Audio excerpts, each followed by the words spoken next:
Hey everybody, it's Tayshawn Miller, and today I will be doing a video that I felt really compelled to touch on. I was on my Facebook this morning and I ran across this video, which I'm gonna put the clip in a minute, and like watching this video I was just like overwhelmed. I was saddened. I was feeling sorrowful for the family, the victim, and everything. I am going to go ahead now and show the clip. Cleveland police are called to East 103rd and Sandusky Avenue early Thursday morning after a July 4th altercation between neighbors escalates into a violent confrontation. When it was over, Renisha Orr, a 2018 graduate of JFK High School who turned 18 at midnight, was dying in the street 1 hour later from a wound inflicted by a young man with a knife. And next thing I know is we were all in the middle of the street trying to break it up, going back and forth, and then he stabbed her and took off down the street.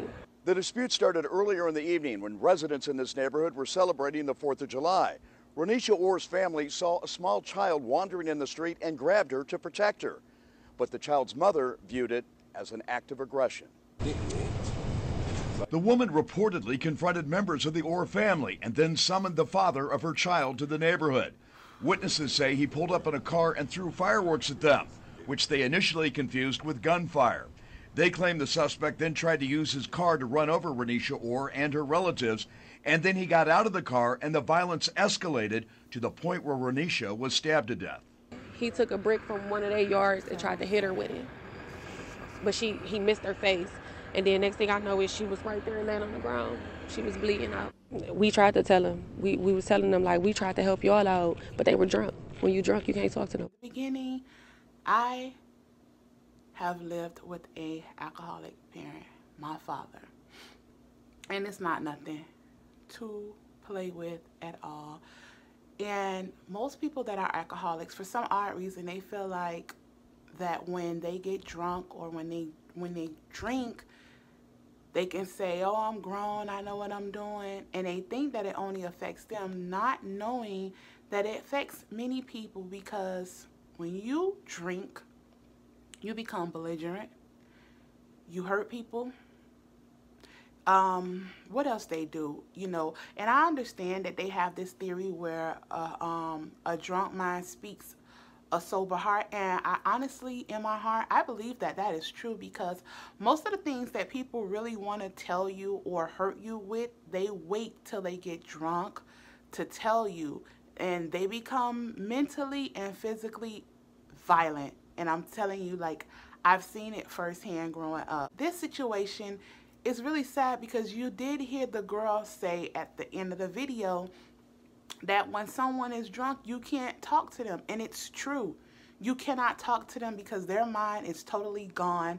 It's like when you say something to them, it goes in one ear and it goes out the next ear.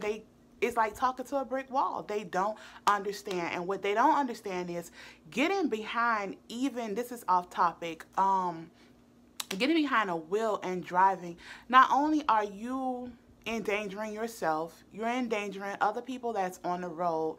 And then what happens is, God forbid, you hit someone and you kill them, then your family is left with all of the shame and the hurt, because even if you do go to jail, your family is still free. And sometimes people don't know how to take that. When their loved ones are killed by drunk drivers and things like that, they retaliate on the person who caused the accident, on their family. And it's not fair for you as an alcoholic to put your family in that type of jeopardy. Many of you know that I did a video a while ago, about maybe a month ago, saying that my husband faked his death. And I know a lot of y'all unfortunately thought that it was just like a video I was doing, but no, this is really like my life. Like, no, this is really what happened to me. And yeah, he faked his death, and I recently found out that he was still alive. And the thing is, I do remember before he disappeared, I remember many nights that my husband would go out to the club or whatever, drink, get drunk, and then act a complete fool. And when I say act a complete fool, act a complete fool. And it bothered me so much because I was already dealing with that from a parent. So I didn't want to deal with that. So at the end of the day, although he faked his death and ended up leaving, I was happy because my plans were to get a divorce anyway, which, by the way, for those who were asking, am I going to get a divorce and what, here is my packet right here, my petition for my divorce. It is a lot of paperwork, a lot. I mean, it's like so many pages. It's a lot. It's, how many pages is it? I don't know if it says, but I know it's well over 100 papers. So I've already started it, and I have to go ahead and finish it so that I can get this divorce done, because I can't have that hanging over my head. You know what I mean? I'm not going to remain married to somebody who clearly faked their death.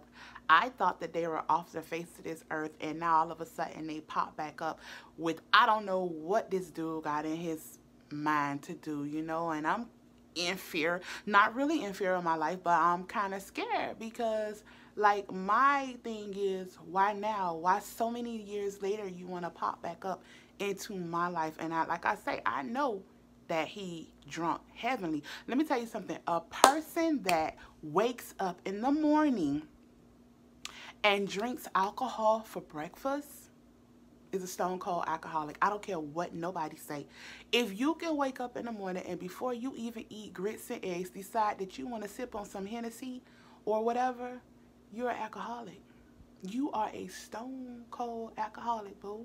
And you need to seek help before you injure yourself or someone else. Period, point blank. Now, recently, I was in a little, like, how can I say it? I won't really say like a relationship, because I will say it was more like a growing friendship. And I'm talking about this because for those of you who follow me on Instagram know I made a post, and then a couple of people actually asked me to do a story time on it. And I'm not really big on doing story times. I really only like to do these type of videos when it either hits home or whenever, the Lord leads me to do a video that may perhaps help someone. However, after receiving some DMs of people saying, oh, that they're praying for me, that they really thought that, that I would be happy or whatever, blah, blah, blah, blah, blah. They, they were curious as my subscribers as what happened. And I'm not going to get into full details, what happened, how it happened. What I will say is this. One thing about me, when I see red flags, baby, that's it. I don't care who you are. I don't care what you are. I don't care what you can offer. I just don't care about any of that stuff, because as a single parent that has literally been to hell and back throughout my whole life, especially my childhood and my early teenage days, when I see red flags, I go the opposite way. And there are no chances after that with me, because the thing is, I don't have time to play around. I don't have time for games. I don't have time to say, oh, well, let me wait for this to get better, because I've been in too many abusive relationships where I've done that and they did not work out. As a matter of fact, they turned even worse. And I made a poll on my social media, and the question was, would you rather have no man or a piece of man? And I just knew that everybody was going to be like, well, I'd rather have no man, because having a piece of man is like a form of settling. And I don't know about anybody else, but I'm not settling for anything. Like, that's just not who God called me to be. I just rather wait to be blessed by him. And I would say out of 100%, y'all, this is going to blow your mind. Out of 100%, there were at least 85% that said that they rather have piece of a man. I was like, no, I was not ready for that. I was not. So then I made the statement of, why would you want to have piece of a man? And a couple of people chimed in and was like, oh, because at least with piece of a man, you could train him or mold him to be the person that you want them to be. Nah, sis. Let me tell you something. There is a saying that you can't teach a old dog new tricks. And I'm not saying that it's true, but it does have a lot of truth to it.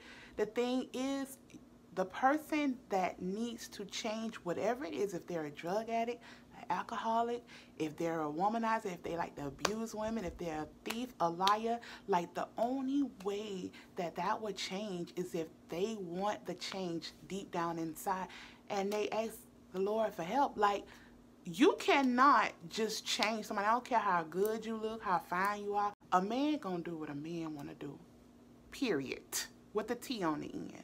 They are going to do just like a female, and I'm not doing this video to bash men at all, but just like a female is going to do what she wants to do, period, with a T on the end.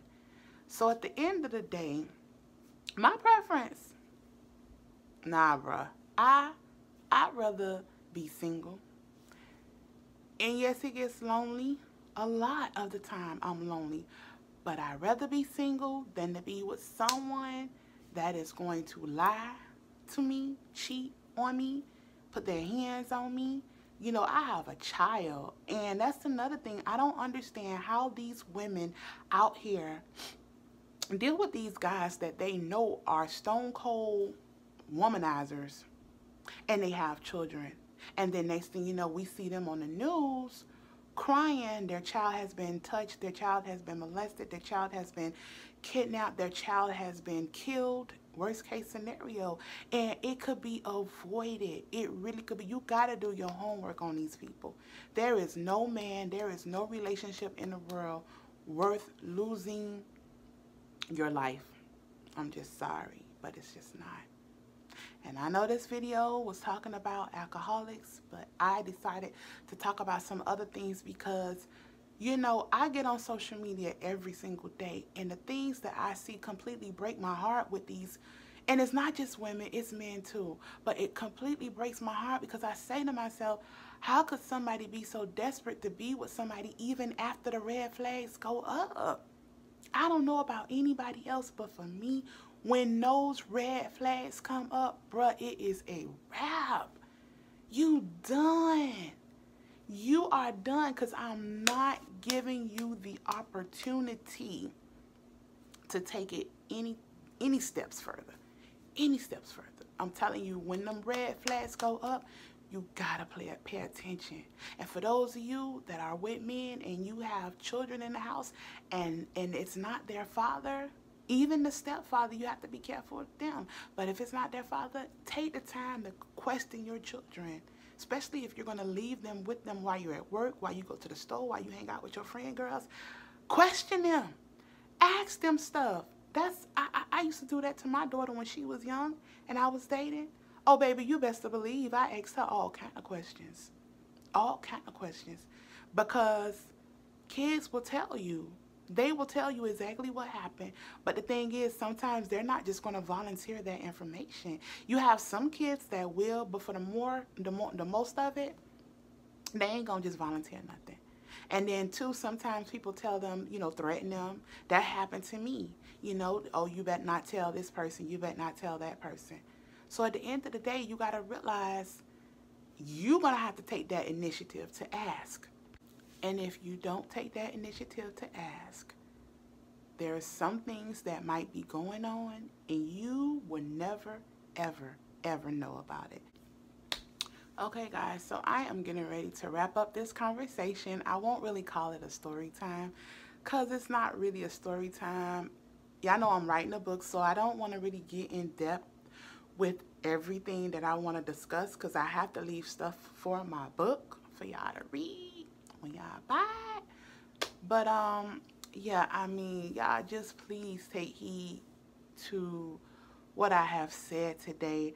You know, look for those red flags. I don't care if it's someone drinking just mildly, just pay attention because abuse is abuse, whether it's physical or verbal. And no man, nor woman, no boy, no girl, or even an animal should have to go through any abuse from someone who is an alcoholic, a drug addict, or anything like that. No one should have to go through that. You know, if somebody decides that they want to do drugs or if they decide that they want to drink, then they need to do it by themselves and not involve other people. Period.